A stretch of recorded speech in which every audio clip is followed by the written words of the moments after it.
दूसरा भाग आज हम अपने इस वीडियो में पढ़ेंगे, जिसमें हम पिछले भाग से आगे की कहानी के बारे में पढ़ेंगे। डाकिये को कितनी मुश्किलें होती हैं पहाड़ी इलाके में डाक बांटने में। आज के भाग में इसकी जानकारी आप करेंगे। चलिए, कुछ संबंधित प्रश्न हैं, उनके उत्तर दे दीजिए। भारतीय डाक सेवा दुनिया की सबसे बड़ी डाक सेवा है। ये कथन सत्य है अथवा असत्य? पढ़े गए पाठ पर आधारित ये प्रश्न है, आप उत्तर दीजिए। दूसरा प्रश्न है, एक जगह से दूसरी जगह तक संदेश पहुंचाने का आधुनिक व प्रचलित माध्यम क्या है? आधुनिक का मतलब आजकल का, प्रेजेंट में प्रचलित माने जो सबसे ज्यादा उपयोग में लाया जाता है, वो माध्यम क्या है?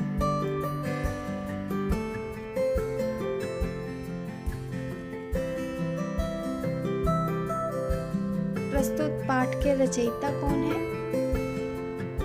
इस पाठ को किसने लिखा है, आप बताएं। और एक प्रश्न है, हिमाचल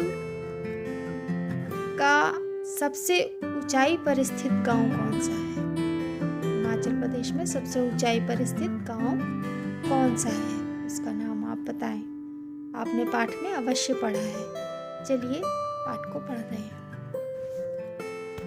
नमस्कार बच्चों, हम लोगों ने पिछले वीडियो में डाकिये की कहानी स्वयं उसकी जवानी का प्रथम भाग पढ़ा था, जिसमें हमने देखा कि पहाड़ी इलाकों में डाकिया जो होता है, उसे डाक बांटने में कितनी कठिनाइयों का सामना करना पड़ता है। चलिए शुरू करते हैं। आगे का प्रश्न है, आप पहाड़ी इलाके में रहते हैं, जाहिर है डाक पहुंचाना आसान काम तो नहीं होगा। तो कंवर सिंह जी बताते हैं, हाँ मुश्किलें तो आती ही हैं। जब मैं किन्नौर जिले के मुख्यालय रिकांगपिओ में नौकरी करता था तो सुबह 6 बजे मेरी ड्यूटी शुरू हो जाती थी। मैं 6 बजे सुबह शिमला जाने वाली बस से डाक का बोरा रखता था और रात को 8 बजे शिमला से आने वाली बस से डाक का बोरा उतारता था। पैकर को ये सब काम करने पड़ते हैं। पैकर का मतलब जो डाकखाने में चिट्ठियाँ पैक करता है कि कहाँ जाना है, वो एक बोरे में पैक करता है और भेजता है। तो इसीलिए पैकर को ही ये काम करने पड़ते हैं। किन्नौर और लाहौल स्पीति हिमाचल प्रदेश के बहुत ठंडे तथा ऊंचे जिले हैं। इन जिलों में अप्रैल महीने में भी बर्फबारी हो जाती है। बर्फ में चलते हुए पैरों को ठंड से बचाना पड़ता है, वरना स्नो बाइट हो जाते हैं, जिससे पैर नीले पड़ जाते हैं और उनमें गैंग्रीन हो जाती है, जिससे उंगलियां झड़ सकती हैं। इन जिलों में मुझे एक घर से दूसरे घर तक डाक पहुंचाने के लिए लगभग 26 किलोमीटर रोजाना चलना पड़ता था। आप जानते हैं हिमाचल प्रदेश में कंवर सिंह जी डाक बांटते थे। वहाँ पहाड़ी इलाका था और रास्ते बहुत तिरछे थे, तो पैदल ही वो डाक बांटा करते थे।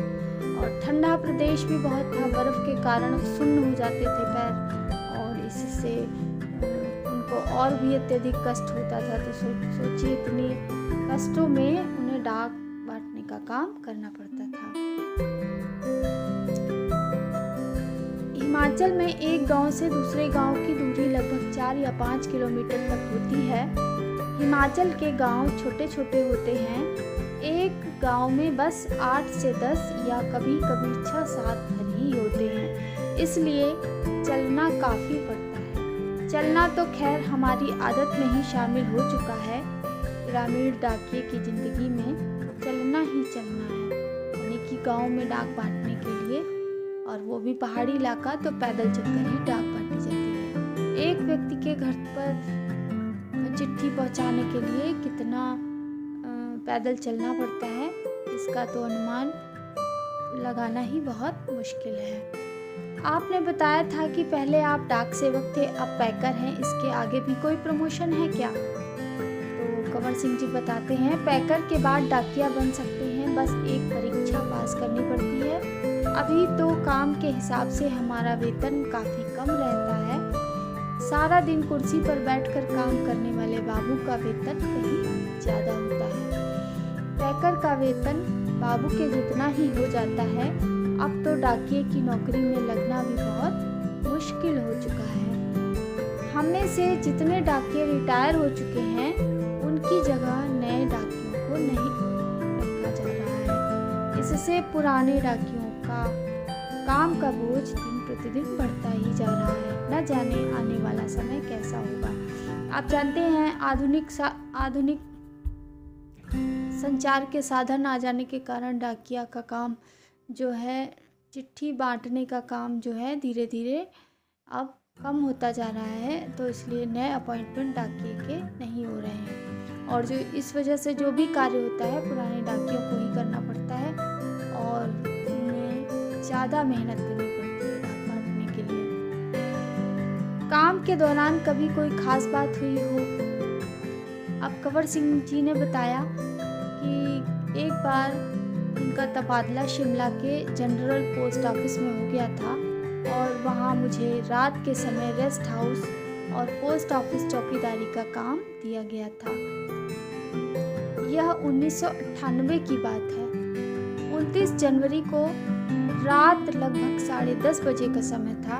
बाहर से किसी ने पोस्ट ऑफिस का दरवाज़ा खटखटाया, तो मैंने पूछा कौन है। कंवर सिंह जी पोस्ट ऑफिस के अंदर थे। आप जानते हैं पोस्ट ऑफिस में मनी ऑर्डर वगैरह, पैसे वगैरह भी हुआ करते थे। तो वो जब उसकी चौकीदारी कर रहे थे, उसके अंदर वो रेस्ट कर रहे थे, तब तक बाहर किसी ने दरवाज़ा खटखटाया। तो उन्होंने पूछा आप कौन हैं? तो उधर से जवाब आया, दरवाज़ा खोलो, तुमसे बात करना है। और उन्होंने दरवाज़ा खोल दिया तो 5-6 लोग अंदर घुस गए और उनको पीटना शुरू कर दिया। फिर उन्होंने पूछा कि क्यों पीट रहे हो? तो उन्होंने कोई आंसर नहीं दिया, कोई जवाब नहीं दिया। सारे ऑफिस की लाइटें बंद कर दी। इससे पहले कि कुछ समझ पाता, उनके सिर पर किसी भारी चीज़ से कई बार मारा गया, जिससे उनके सिर में चोट लग गई और सिर टूट गया। वो लगातार चिल्लाते रहे। उसके बाद वो बेहोश हो गए और उन्हें कुछ भी न पता चला। अगले दिन जब कंवर सिंह जी को होश आया तो उन्होंने अपने आप को शिमला के इंदिरा गांधी मेडिकल कॉलेज के अस्पताल में पाया। उनके सिर में भयंकर दर्द हो रहा था। चोट लगी थी, इसी वजह से उनके सिर में दर्द हो रहा था।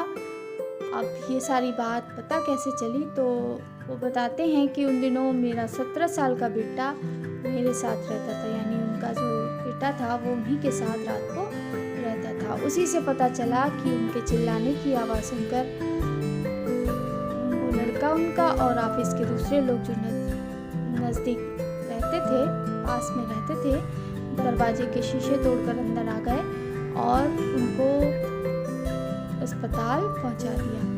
उनके सिर पर कई टाँके लगे थे। उसकी वजह से उनकी एक आँख की रोशनी चली गई और उन्हें आज भी दिखाई नहीं देता। और सरकार ने उनको जान पर खेलकर डाक की चीज़ें बचाने के लिए बेस्ट पोस्टमैन का इनाम दिया था। यह इनाम 2004 में उनको दिया गया था। इस इनाम में 500 रुपये और प्रशस्ति पत्र दिया जाता है। इससे वो और उनका परिवार बहुत खुश हुए, और आज भी जब वो कहते हैं कि मैं बेस्ट पोस्टमैन हूँ, आज भी वो बहुत गर्व से कहते हैं कि मैं बेस्ट पोस्टमैन हूँ। प्रतिमा शर्मा जी ने कंवर सिंह के जीवन में घटी हुई घटना आप लोगों तक पहुँचाई है, जिससे आप समझ सकते हैं कि एक डाकिये का काम कितना कठिन होता है, और पहाड़ी इलाके में काम करना तो और भी अधिक कठिन होता है। पाठ पर आधारित बचे हुए प्रश्न उत्तर चलिए करते हैं। हिमाचल में एक गांव से दूसरे गांव तक की लगभग कितनी दूरी होती है? हिमाचल में एक गांव से दूसरे गांव तक लगभग 4-5 किलोमीटर की दूरी होती है। कंवर सिंह को अपनी नौकरी में किस प्रकार आनंद आता था? कंवर सिंह जी जब लोगों की चिट्ठी पहुंचाते थे या मनी ऑर्डर वगैरह पहुंचाते थे, तो उनको जो खुशी मिलती थी उसे देखकर कंवर सिंह जी को अपनी नौकरी में आनंद आता था। क्वेश्चन नंबर 3 को देखें। दिए गए अनुच्छेद को पढ़कर पूछे गए प्रश्नों के उत्तर देने हैं। यहाँ पे एक पैराग्राफ लिखा हुआ है, इसको पढ़ते हैं और इस पर आधारित जो प्रश्न है उनको करेंगे। पैकर के बाद डाकिया बन सकते हैं, बस एक परीक्षा पास करनी पड़ती है। अभी तो काम के हिसाब से हमारा वेतन काफ़ी कम रहता है। सारा दिन कुर्सी पर बैठकर काम करने वाले बाबू का वेतन कहीं ज़्यादा होता है। पैकर का वेतन बाबू के जितना ही हो जाता है। अब तो डाकिये की नौकरी में लगना भी बहुत मुश्किल हो चुका है। हम में से जितने डाकिये रिटायर हो चुके हैं, उनकी जगह नए डाकियों को नहीं रखा जा रहा है। इससे पुराने डाकियों पर काम का बोझ दिन प्रतिदिन बढ़ता ही जा रहा है। न जाने आने वाला समय कैसा होगा। इस पैराग्राफ को पढ़ने के बाद इस पर आधारित कुछ प्रश्न हैं, उनके उत्तर आपको करने हैं। पैकर के बाद डाकिया बनने के लिए क्या करना पड़ता है? पैकर के बाद डाकिया बनने के लिए एक परीक्षा को पास करना पड़ता है। पैकर का वेतन किसके बराबर होता है?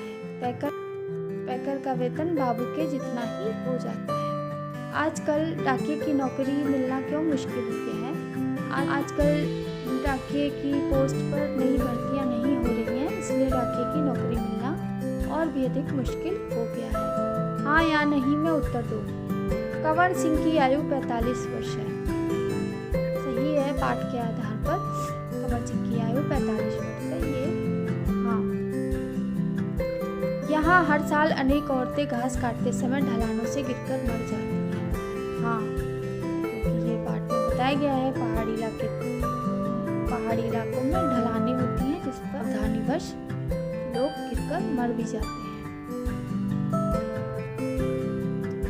कंवर सिंह के बच्चे शहर जाकर पढ़ाई करते हैं। नहीं, कंवर सिंह के बच्चे शहर जाकर पढ़ाई नहीं करते, वो गांव के ही किसी विद्यालय में पढ़ाई करते हैं। शुरुआत में कंवर सिंह ने किब्बर गांव में 3 साल तक नौकरी की थी। नहीं, हाँ, कंवर सिंह ने किब्बर गांव में 3 साल तक नौकरी की थी शुरुआत में। सरकार ने कंवर सिंह को बेस्ट पोस्टमैन का इनाम दिया था। ये भी बात सही है। हाँ, कंवर सिंह को सरकार ने बेस्ट पोस्टमैन का इनाम दिया था। इस प्रकार आपने पाठ को पढ़कर अपने जो पाठ पर आधारित प्रश्न उत्तर हैं इनको कर लिया। हम अपने अगले वीडियो में हिंदी लैंग्वेज के बारे में चर्चा करेंगे। तब तक के लिए थैंक यू। एक्टिविटी में संपूर्ण पाठ को कहानी के रूप में लिख लीजिए। आपने डाकिये की कहानी स्वयं उसकी जवानी पाठ पढ़ा है। इसमें कंवर सिंह जी की जो स्टोरी है उसे अपने शब्दों में लिख डालिए।